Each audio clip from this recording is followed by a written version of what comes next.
Hi, good day everyone. My name is Lacey Benrapon Andrade. I'm a fourth year student taking up Bachelor of Secondary Education major in Social Studies. So today I will be presenting about teacher-learner interaction in communication skills. So communication is the foundation of effective teaching and learning.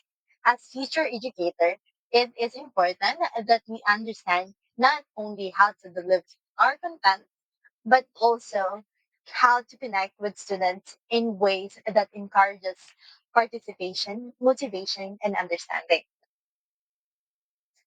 So before we begin, let's know a learning objective. So at the end of the lesson, the student would be able to define the different forms of teacher-learner communication, such as verbal, non-verbal, written, and multimedia.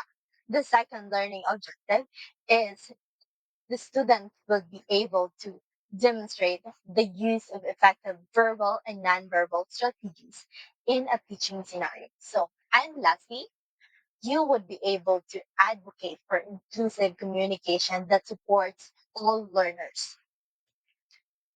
Now, my question to you, why communication matters? Why? It is because communication is the in the classroom goes beyond simply talking. It includes verbal communication, nonverbal signals, written goals, and even the use of social media. According to Swanders and Mills in 1999, communication is the backbone of teaching.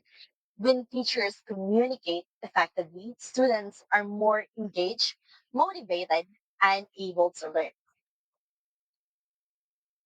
What are the forms of communication? Teachers communicate in many different forms. We use verbal communication, our words, explanations, and questions that are the verbal communication.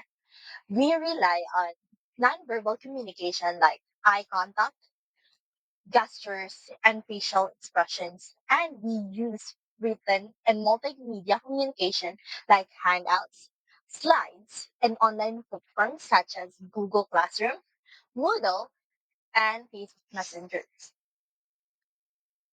Mugizere and others in 2025 highlighted that combining these forms makes teaching more effective and fun to our students. So, verbal communication. Verbal communication is at the core of teaching. When teachers give clear and structured instructions, students are less likely to be confused.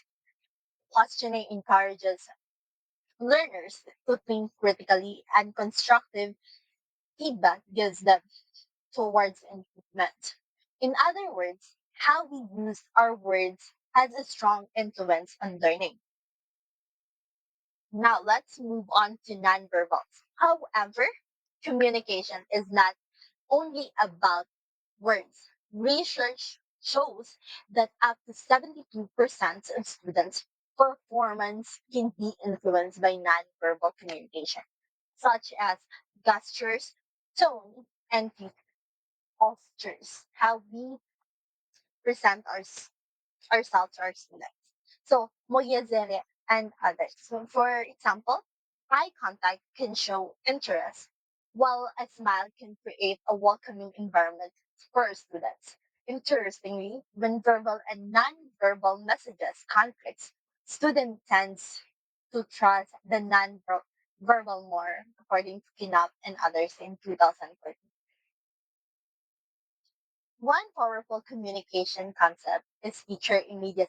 That is reducing the psychological distance between teacher and students. Verbal immediacy includes calling students by their name and using inclusive language to make them feel that they are belong.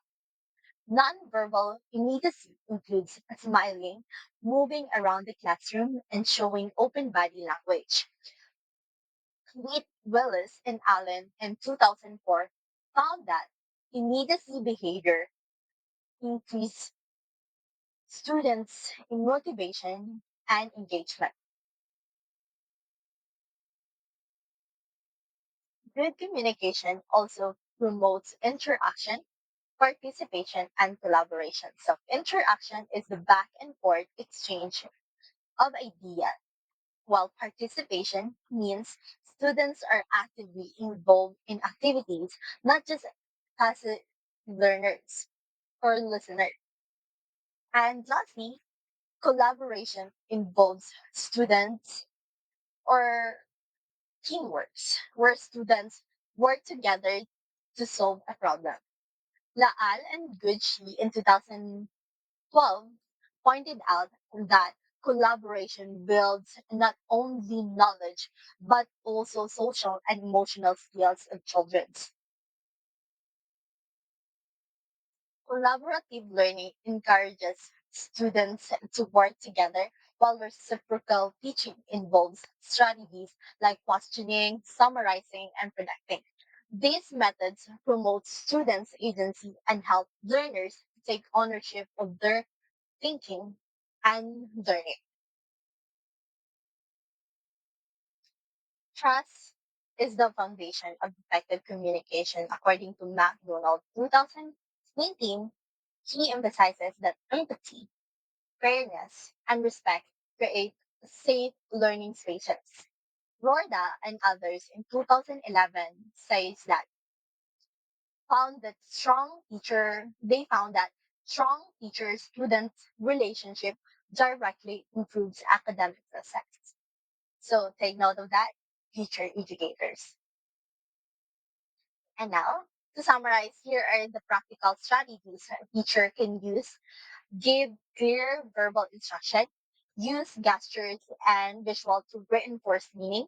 Maintain eye contact and smile. Encourage group discussions or think pair share activities. Use dialogue journals to connect with students and more personal level.